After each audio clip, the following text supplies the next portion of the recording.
Stop. Kimler? Yaşta al kaç.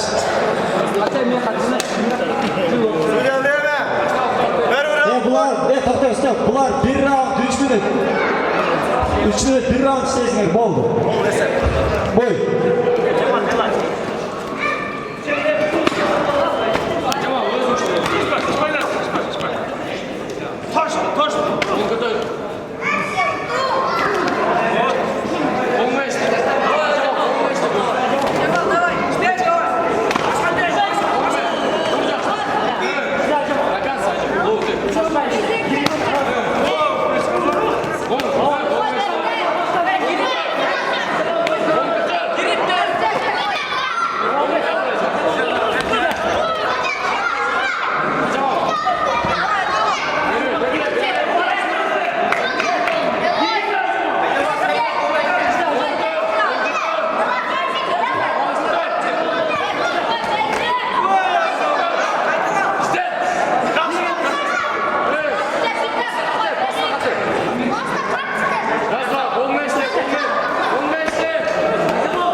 Жақшы қызықты беттеш болады.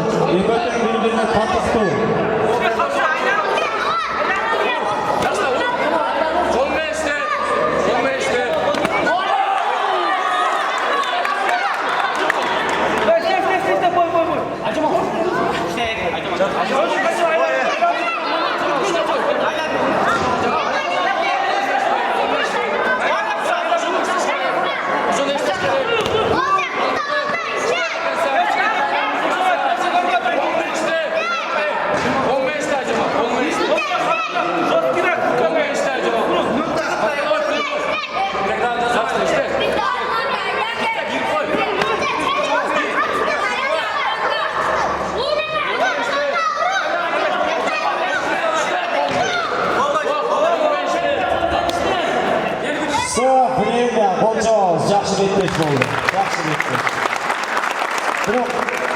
Albatta jenguvchi birovgina bo'lib, bu yerda eko teng ma'lum kim?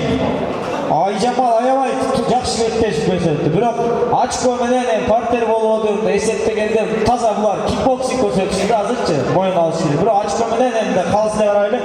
Rustombek qizi Aynazik. Yaxshi qo'yildi Ayjamal qarindosh.